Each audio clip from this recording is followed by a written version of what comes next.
welcome back to Live and Learn, and we've got a really exciting guest today. Welcome, Natalie Freeman. Thank you. You are the Senior Coach and Performance Manager at Red Kite Housing. That's right. You're also a really important VIP video arts client because you've been with us for 2 companies and with indeed. us for 7 or 8 years now, I think, as well. Yep. So I was really excited to get you on the show. Thank you very much. Thank you for having me. Excited to be here. And I think today the first episode we want to talk about was the art of feedback, which I think when we look at all of our usage stats on our courses, we've got a very large library for those that aren't aware. That always tends to be in the top 2 or 3, or often the top of our usage. Maybe because people are scared of having difficult conversations. I don't know what your experience is, but feedback seems to be such an important thing to get right. Or maybe not everybody does get it right. I don't know if that's your experience as well. It's something you've come across. You've been a face-to-face trainer. You've done a lot of digital learning as well, right through the full talent cycle as well, haven't you? Yep, absolutely. And I think you're spot on. For some people, the art of feedback is something that's incredibly comfortable. It's something that's second nature for them. It's something that they're able to just do without thinking about too much. Equally for others, it's something they have to work really, really hard at. It's something that doesn't come particularly naturally to a lot of people, particularly if, like you say, if you're talking about a more challenging conversation, a more difficult conversation, you know, really kind of stepping back from that and thinking about what's made it challenging or difficult in the first place. How have you got to a point where you feel that that's the type of conversation that you need to be having? You know, what got you there in the first place? What preventative measures might you have been able to kind of put in place to stop you from needing to have what feels like that difficult conversation? Yeah, and I guess what would your advice be to someone who's starting out in the housing industry? Because you've been in that industry quite a long time. Obviously, I know you were at Dreams before then. Or not only using video arts there, but also just generally, what would your advice be to someone that's starting out in that sector? What have you found L&D in that sector versus maybe others you've worked in? Yeah, absolutely. It's definitely different in housing. Be prepared to work that little bit harder. Be prepared to climb that mountain. Be prepared to face the constant challenges of the evolution in terms of housing. Nothing is static. Nothing is standing still. You've absolutely got to go with the flow. You're very much learning on the job in a lot of cases, trying to keep up with the latest trends, trying to keep up with what's most effective and efficient for your staff, whilst really trying to limit that time off of the job, because time is precious. And what you tend to find in housing organisations as well is that a lot run quite lean. So actually every day that is off the job, all those extra minutes that are off the job, you've really kind of got to be able to justify and make sure you're making the best use of the time in that sense. So from an L&D perspective, from an OD perspective, you really want to be crystal clear that there are business benefits, that there are benefits to the individual, those kind of collective overarching benefits for everybody, so that you're making the best use of that time while still maintaining the service provision that you're offering to your tenants at the end of the day. And I guess, I mean, we were chatting about this off air before we come on here about, you know, we were think it's cringe to watch this back. We don't like seeing ourselves on camera, the sound of our own voices. So there is something inbuilt in us, isn't it, about feedback, where it's different when it's yourself sometimes, whether you get a bit defensive or you're a bit scared to hear negative feedback. It is wired into us, and it can be hard to hear sometimes. And like anything, maybe takes practice. Yeah, for sure. And I think that's very much the art in itself, isn't it? Practice, practice, practice. It's not always going to be comfortable. Yeah. It's not always going to be something that you will enjoy doing, but the more we do, the better we get. Listening to kind of yourself back, whether that's on a pre-record, whether that's, you know, even back in the day, you mentioned Dreams earlier. When I first started there, I was in the call centre. Part of the training program there was that you would listen to your calls back. You'd hear the recording. You know, you kind of sit there thinking, well, I don't really sound like that, do I? Like that real kind of cringe moment of, oh no, I said that. Or you think it's right in the moment, absolutely. but you know, you're kind of doing the best for your customer at that point in time. But you learn, you grow, you reflect, you think about how you might do things differently next time. And the same applies now in terms of feedback conversations, how frequently you might be having those conversations, where might be the best place to have those conversations. And actually what you learn over time is it's not just about you in that scenario. It's not just about what you want to get from that conversation. It's about what the other person needs to get from that conversation too. And what I mean by that is not just the actual messaging of the dialogue, but whether somebody's in the right place to receive some of that feedback. You know, actually, you might be psyching yourself up for a conversation, particularly if you think it's going to be a challenging one. You know, you want to get yourself in the best possible place to be able to have that. But how much do you really stop and think about the other person in that scenario? What do you know about them? What can you kind of use to your advantage in terms of how you can say what you need to say and express what you want to express in a way that it's actually going to be meaningful for them as an individual? Yeah. And I guess we'll probably just dive straight into the different conversations. I mean, obviously we will cover positive ones as well, and obviously performance appraisals now becoming more maybe frequent and not just waiting or stocking things up till the end of December or whatever. But I know that will be the top of people's agendas, is that different conversation. Some companies have rebranded it Courageous Conversations. Whether you agree with that or not, I'd brand it. What's been your experience, and maybe where you've had to have a different conversation, or you've done a training program on training people to do it? We'll maybe cover how not to get there next as well, but just the actual conversation itself, getting that right. If it is a different conversation, what's your kind of 2 or 3 key tips on doing that the best you possibly can? Because no one, I don't think, looks forward to or wants to do it, if they're being honest. Yeah, I'd agree with you on that front. I don't think anybody does either. I think being really well prepared, you know, really taking some time to think about what you want to say and how you might be going to say that. You know, what is your objective for the conversation? What do you need the key takeaways to be? What is it that either you or the other person is going to have to go away and implement as a result of that? You know, so being really, really clear in terms of what that outcome or outcomes look and feel like. Really kind of taking the opportunity to reflect, even if you're not a natural reflector. But again, what's brought you to the point of wanting or needing to have that conversation? You know, so being very explicit in terms of how the build-up has happened, being very explicit in terms of this is what we're talking about, this is how we're talking about it, thinking about the environment in which you're having that conversation as well. You know, what's comfortable for you might not be comfortable for somebody else. You know, is it something, depending on the nature of it or the severity of it even, is it something that is okay to do over Teams or on Zoom? Is it something that actually you really need to be doing face to face? Think about the triggers for what that might be. You know, how is that going to be best received? How is that going to be most appropriate for you to deliver that? And I guess that would differ, you know, in terms of the other individual in the scenario as well, but also just thinking about, you know, is this a colleague to colleague difficult conversation? Is this a line manager to direct report conversation? Actually, is this you feeding up to your manager? You know, that kind of managing upwards piece and having those difficult conversations, because people need to be confident, and those courageous conversations that you mentioned, you know, sometimes we have to do it that way as well. So all of those, you know, combined factors lead us to what ultimately should be a successful conversation.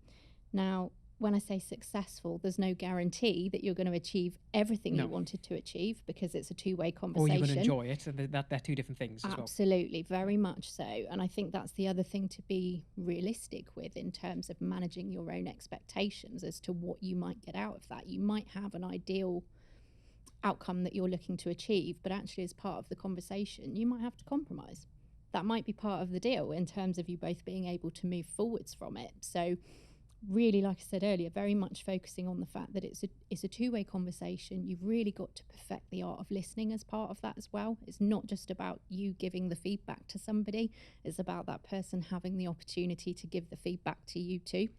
And that's something I'm probably guilty of. Not you. I think you've rehearsed so much at your side of that conversation. How you're going to say it. You want to be empathetic. You're going to say this. But it's impossible sometimes to think, oh, they're going to come back to me. It's not just a one-way street.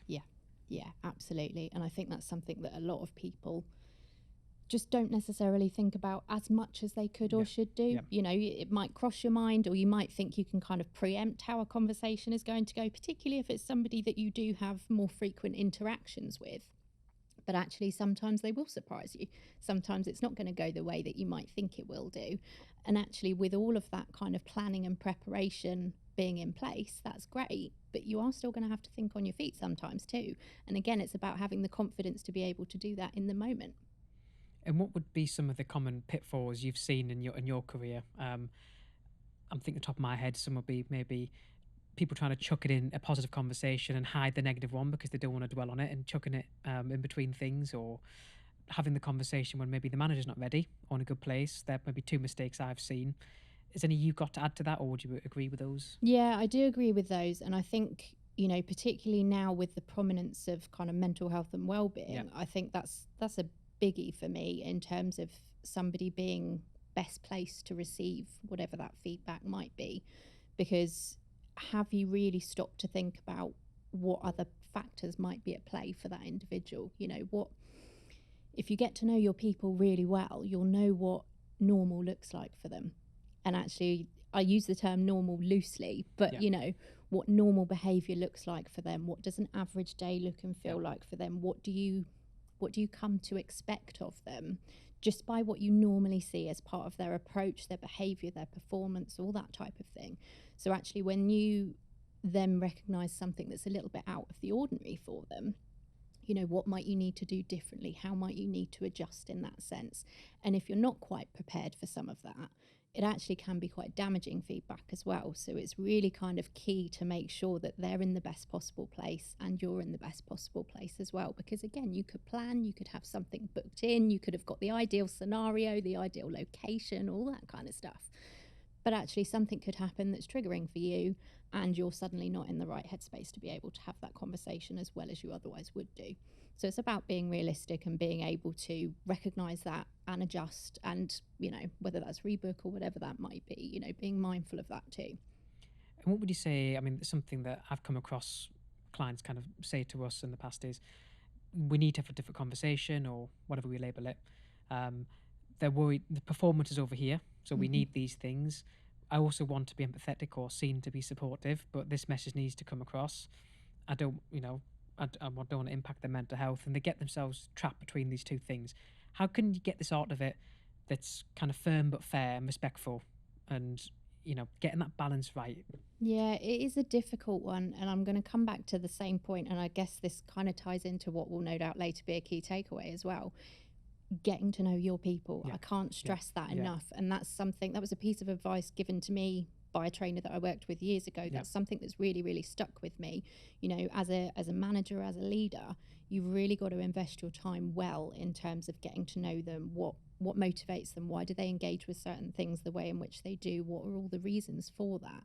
So we're very much kind of focusing on them. That is going to help you find their sweet spot, help you find the balance. You are firm but fair, always, I would say. And actually, if you're struggling to be firm but fair, then actually there's a growth opportunity for you as part of that experience as well, I would say. But be really clear with your boundaries. And I think that's something else I would say in terms of that getting to know your staff. Don't mistake that in terms of the common friendship term.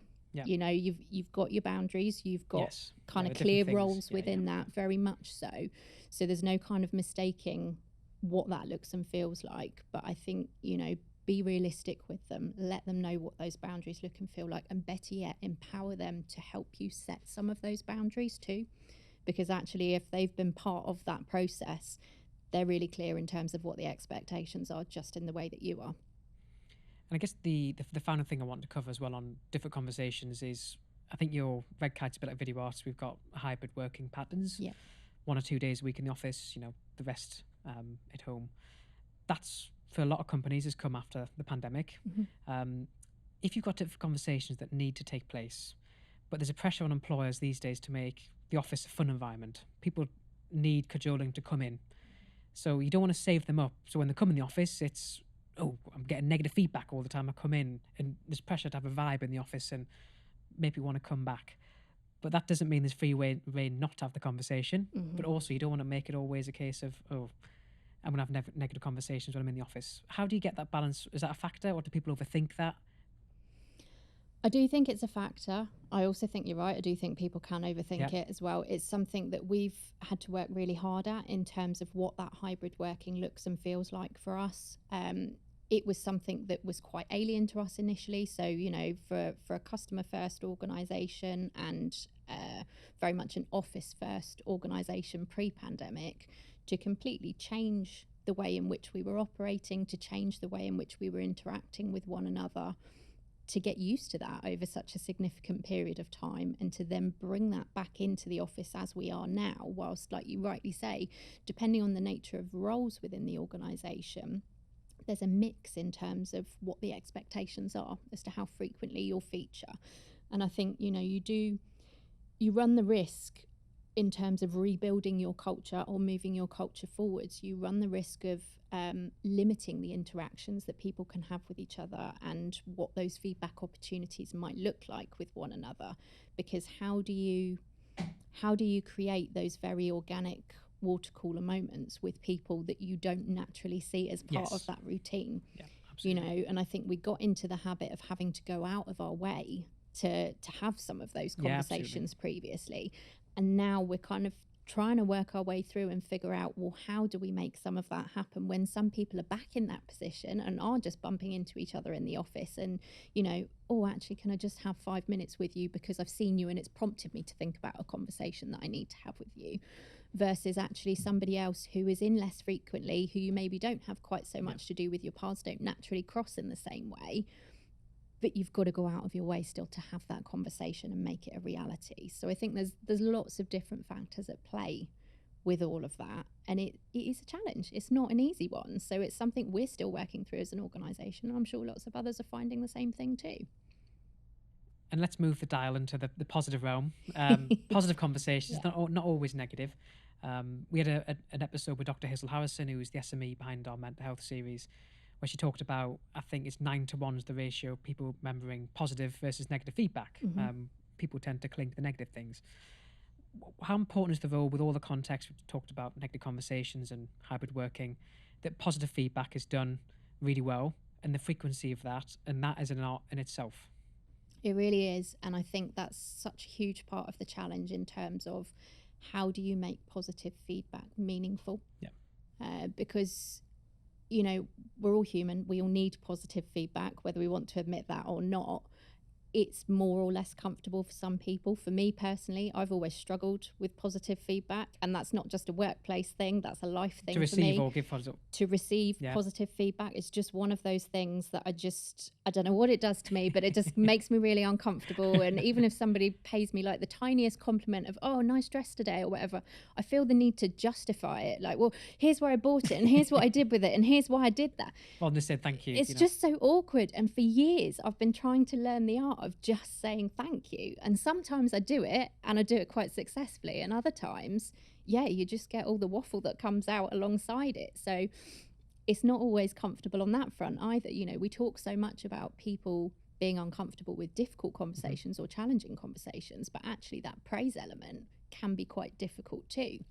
And I think, again, for us as an organisation, we talk a lot about wanting to celebrate the successes within the organisation, but how do you get that balance in terms of what's just enough, what's authentic as well, I think. Exactly that, what feels authentic, so that how do you differentiate between somebody that has done a great job but has done what you would expect of them, has fulfilled their duties. That was my next question, 100%, yeah. Absolutely. So how do you differentiate between that versus somebody who, for whatever reason you feel, has genuinely gone the extra mile, has put themselves out, has done something extraordinary? How do you justify that? How do you tell the difference? And how do you, like I say, kind of maintain the value of feedback as part of that process? Because something I'm always conscious of as a manager, I'm always really keen to make sure that I'm saying thank you to my team. And actually, for me, that's something that I try to be as authentic as possible with, because it's genuine. I'm really thanking you and I care about what you've done. I'm grateful for your contributions. But equally, I do challenge myself back in that sense and think, well, if I say thank you every week, does it matter? What then happens if 1 week for some reason, and I'd like to think it wouldn't happen very often, but what happened if I forgot?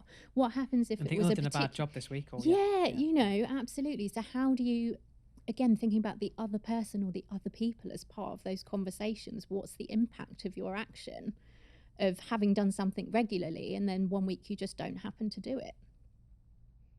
And taking a step back, so we've kind of got the good and the bad, and obviously there's lots of conversations in the whole spectrum in between as well. We touched on at the start about the process of getting there, and that's maybe as important as the art of feedback itself.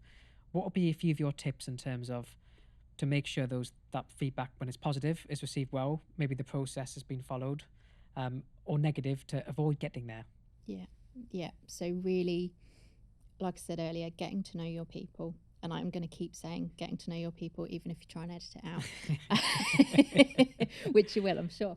But getting to know your people, really understanding the motivational perspective, really understanding what's meaningful for them, what they're going to engage with. So planning, preparing, thinking about all the factors we've talked about in terms of what's the best possible place to be having this conversation. You know, actually, if you're lucky enough to be enjoying the summer months, you could be going for a walk. You know, you don't have to have a formal conversation necessarily. And actually, sometimes, particularly with both positive and negative, depending on how you think the individual might be going to receive that, just taking yourself away from the natural workspace can work wonders in terms of how somebody is going to receive that feedback. And equally, it opens up the dialogue more broadly in terms of what else they might then contribute to that conversation. And I think that's something else, like we were saying earlier, you don't know what that other person is going to bring back to the table.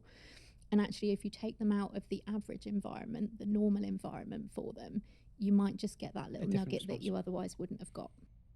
And we always end our kind of episodes with the title of the show, which is Live and Learn. What anecdote would you share with our people watching this that you've learned? It could be a conversation you tried, a mistake that went wrong, or a bad example of it, or a funny story, or something you wish you knew 10 years ago when you were, further back in your L&D journey on the art of feedback. So I think probably a couple of things, to be honest.